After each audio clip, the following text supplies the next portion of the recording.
Now let's take a look at the role of the Rothschild family, the family said to be the wealthiest in the world. When Amsel Meyer Bauer inherited the business, he decided to change his name to Rothschild. Amsel soon learned that loaning money to governments and kings was more profitable than loaning to private individuals. Not only were the loans bigger, but they were secured by the nation's taxes. Mayer Rothschild had 5 sons.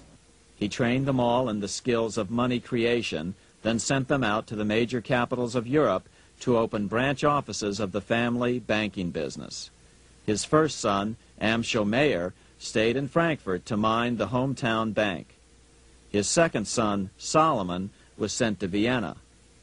His third son, Nathan, was clearly the most clever. He was sent to London at age 21 in 1798, 100 years after the founding of the Bank of England. His fourth son, Karl, went to Naples, and his fifth son, Jacob, went to Paris. Rothschilds soon grew unbelievably wealthy. By the mid-1800s, they dominated all European banking and were certainly the wealthiest family in the world. They financed Cecil Rhodes, making it possible for him to establish a monopoly over the diamond and gold fields of South Africa. In America, they financed the Harrimans and railroads, the Vanderbilts in railroads and the press, and Carnegie in the steel industry, among many others. In fact, during World War I, J.P. Morgan was thought to be the richest man in America. But after his death, it was discovered that he was actually only a lieutenant of the Rothschilds. By 1850, James Rothschild, the heir of the French branch of the family, was said to be worth 600 million French francs, 150 million more than all the other bankers in France put together. He built this mansion called Ferrier, just east of Paris. Wilhelm I, on seeing it, exclaimed, "Kings couldn't afford this. It could only belong to a Rothschild." Money changers, those who loan out and manipulate the quantity of money, were active in medieval England. In fact, they were so active that acting together, they could manipulate the entire English economy. These were not bankers per se. The money changers generally were the goldsmiths. They were the first bankers because they started keeping other people's gold for safekeeping in their vaults. The first paper money was merely a receipt for gold left at the goldsmith. Paper money caught on because it was more convenient than carrying around a lot of heavy gold and silver coins. Eventually, goldsmiths noticed that only a small fraction of the depositors ever came in and demanded their gold at any one time. Goldsmiths started cheating on the system. They discovered that they could print more money than they had gold, and usually no one would be the wiser. Then they could loan out this extra money and collect interest on it. This was the birth of fractional reserve banking. That is, loaning out many times more money than you have assets on deposit. So, if $1,000 in gold were deposited with them, they could loan out about $10,000 in paper money and draw interest payments on it, and no one would ever discover the deception. By this means, goldsmiths gradually accumulated more and more wealth and used this wealth to accumulate more and more gold. Today, this practice of loaning out more money than there are reserves is known as fractional reserve banking. Every bank in the United States is allowed to loan out at least 10 times more money than they actually have. That's why they get rich on charging, let's say, 8% interest. It's not really 8% per year, which is their income. It's 80%. That's why bank buildings are always the largest in town. When Queen Mary's sister, Queen Elizabeth I, took the throne, she was determined to regain control over English money. Her solution was to issue gold and silver coins from the public treasury and take the control over the money supply away from the money changers. Oliver Cromwell finally overthrew King Charles, purged the Parliament, and put the king to death. the money changers were immediately allowed to consolidate their financial power. The result was that for the next 50 years, the money changers plunged Great Britain into a series of costly wars. They took over a square mile of property in the center of London, known as the City of London. This area today is still known as one of the 3 predominant financial centers of the world. By the end of the 1600s, England was in financial ruin. 50 years of more or less continuous wars with France and Holland had exhausted her. Frantic government officials met with the money changers to beg for the loans necessary to pursue their political purposes. The price was high. A government-sanctioned, privately owned bank which could issue money created out of nothing. It was to be the modern world's first privately owned central bank, the Bank of England. Although it was deceptively called the Bank of England to make the general population think it was part of the government, it was not. Like any other private corporation, the Bank of England sold shares to get started. The investors, whose names were never revealed, were supposed to put up £1.25 million British pounds in gold coin to buy their shares in the bank. The bank was duly chartered in 1694 and started out in the business of loaning out several times the money it supposedly had in reserves, all at interest. In exchange, the new bank would loan British politicians as much of the new currency as they wanted, as long as they secured the debt by direct taxation of the British people. So, legalization of the Bank of England amounted to nothing less than legal counterfeiting of a national currency for private gain. Unfortunately, nearly every nation now has a privately controlled central bank using the Bank of England as the basic model. Such is the power of these central banks that they soon take total control over a nation's economy. It soon amounts to nothing but a plutocracy ruled by the rich. The central bank scam is really a hidden tax.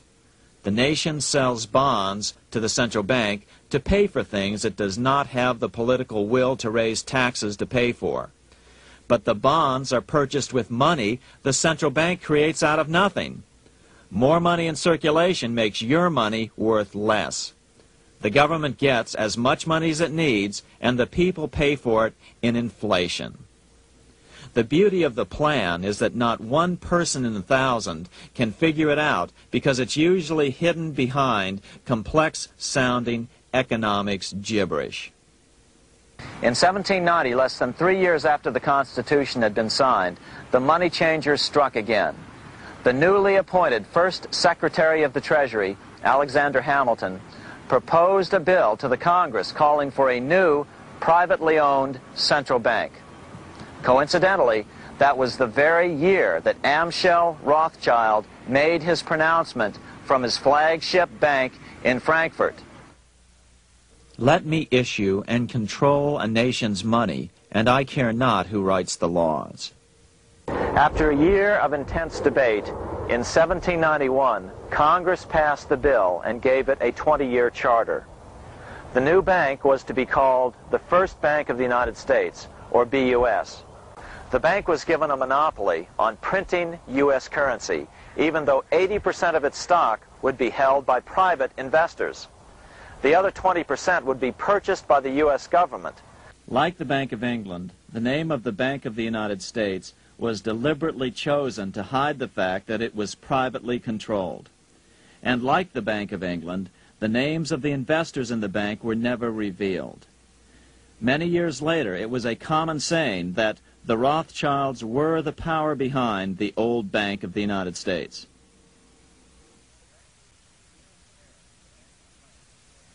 Here in Paris, the Bank of France was organized in 1800, just like the Bank of England.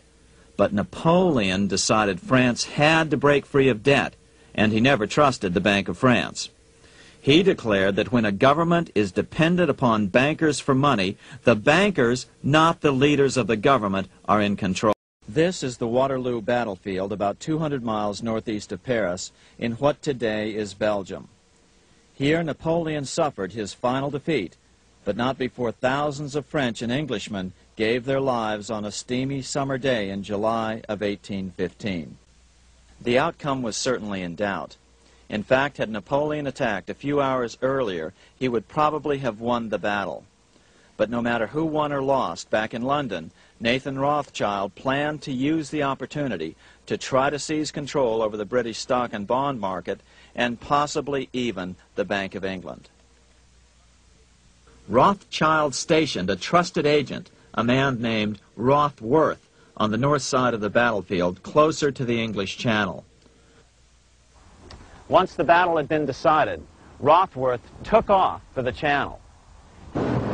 He delivered the news to Nathan Rothschild a full 24 hours before Wellington's own courier.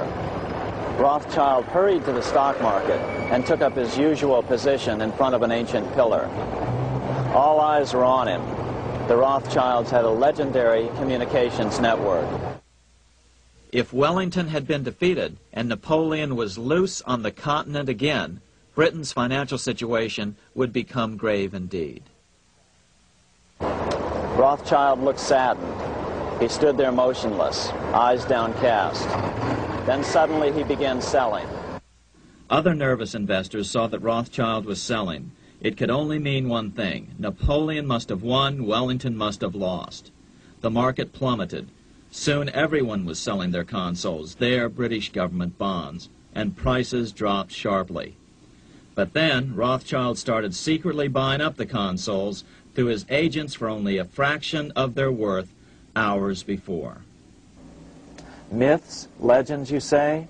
100 years later, the New York Times ran a story which said that Nathan's grandson had attempted to secure a court order to suppress a book with this stock market story in it.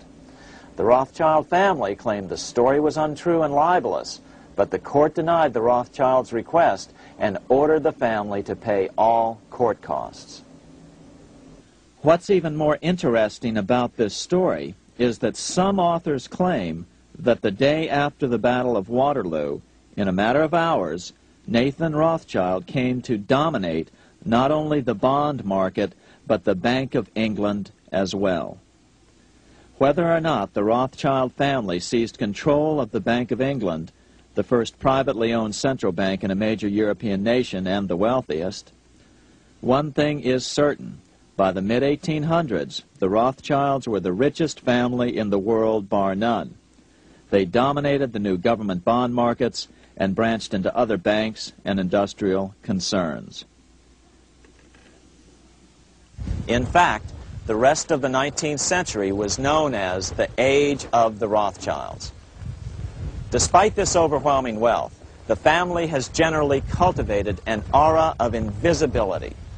Although the family controls scores of industrial, commercial, mining, and tourist corporations, only a handful bear the Rothschild name.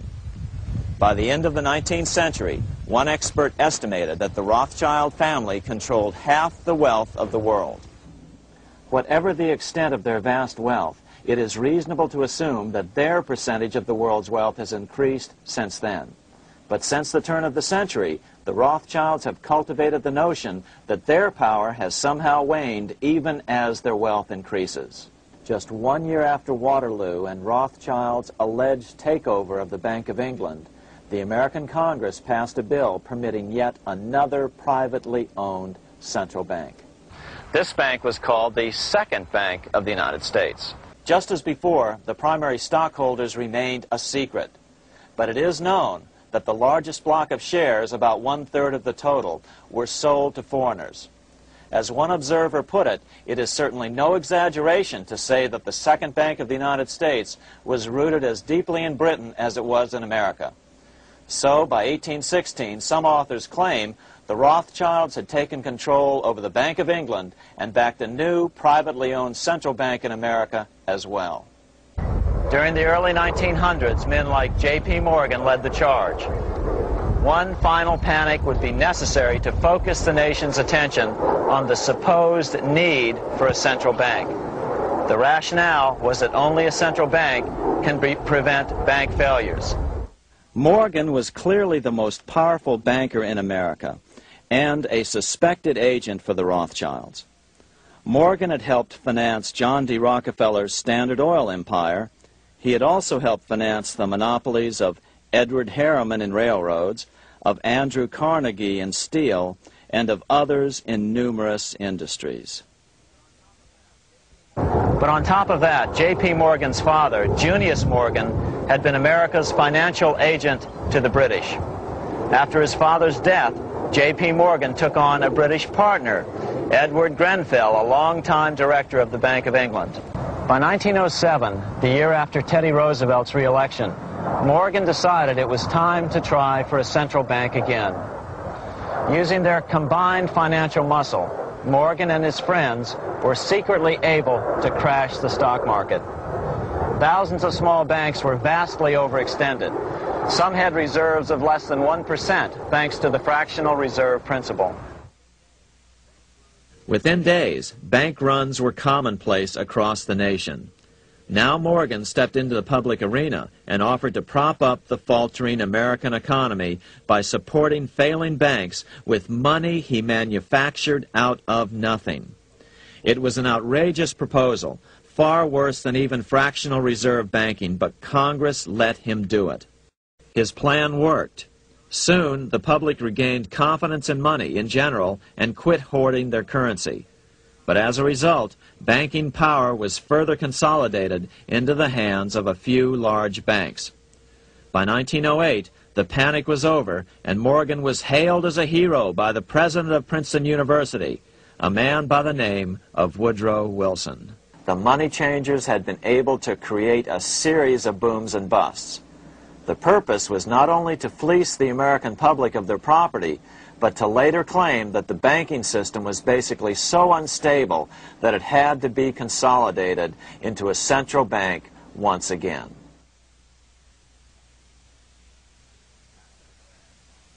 After the crash, Teddy Roosevelt, in response to the panic of 1907, signed into law a bill creating something called the National Monetary Commission.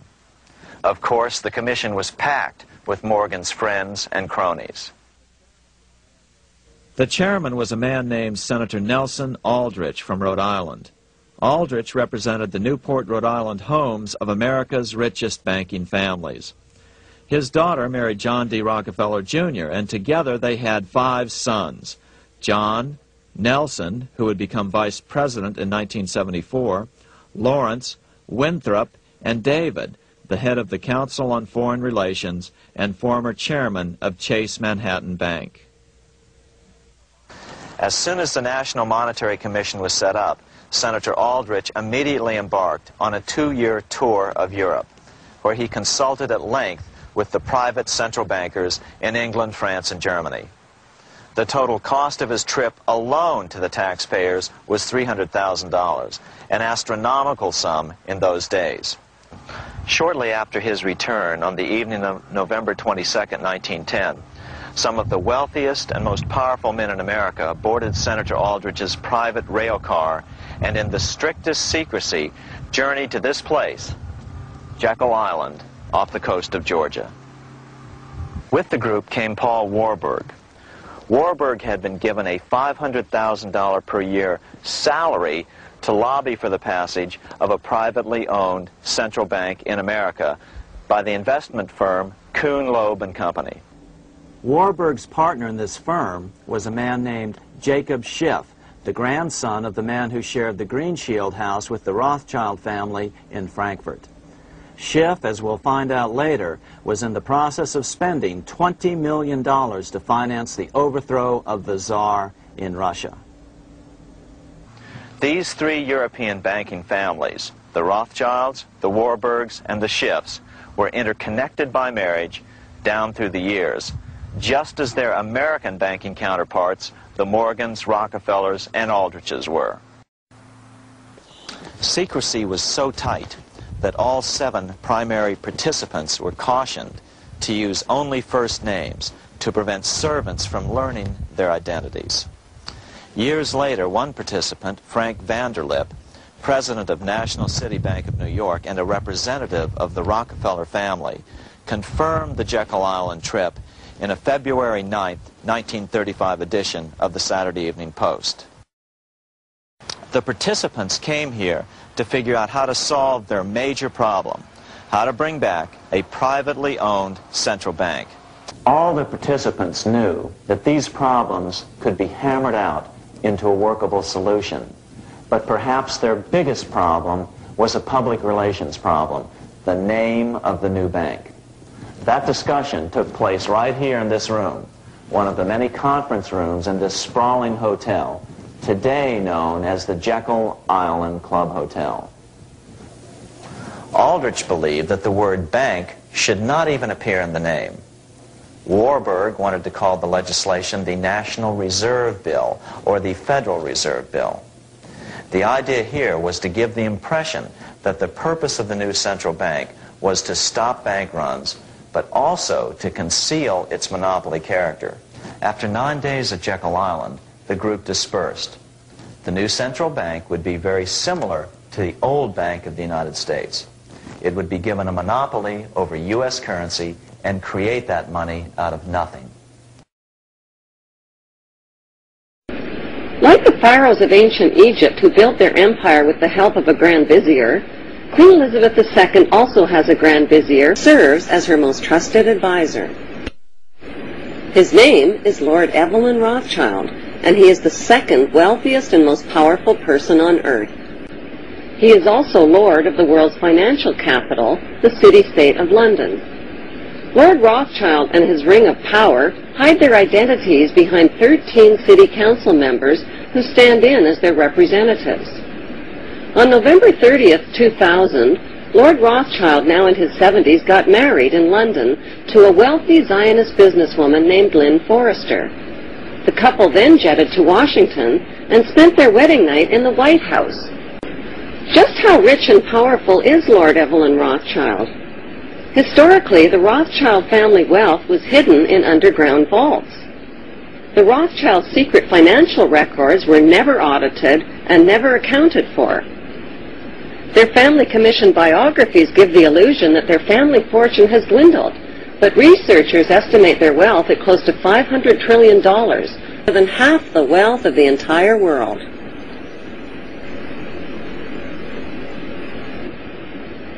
Besides their many castles, palace mansions, wineries, racehorses, and exotic resorts, the Rothschilds bought Reuters in the 1800s. Reuters then bought the Associated Press, which selects and delivers the same news stories to the entire world, day after day. They have controlling interest in 3 major television networks and easily avoid media attention since they own it. Until recently, they owned and operated England's Royal Mint and continued to be the gold agent for the Bank of England, which they also direct. They control the LBMA, London Bullion Market Association, where 30 to 42 million ounces of gold worth over $11 billion are traded daily. The Rothschilds earn millions weekly just on transaction fees alone. They also fix the world price of gold on a daily basis and profit from its ups and downs. Over the centuries, the Rothschilds have amassed trillions of dollars worth of gold bullion in their subterranean vaults and have cornered the world's gold supply. They own controlling interest in the world's largest oil company, Royal Dutch Shell. They operate phony charities and offshore banking services where the wealth of the black nobility and the Vatican is hidden in secret accounts at Rothschild Swiss banks, trusts, and holding companies. How did Evelyn Rothschild become the filthy rich Grand Vizier to Queen Elizabeth II and godfather of the black nobility? By birth, Evelyn Rothschild is the great-great-great-grandson of Mayor Rothschild and is passing the godfathership down to David de Rothschild.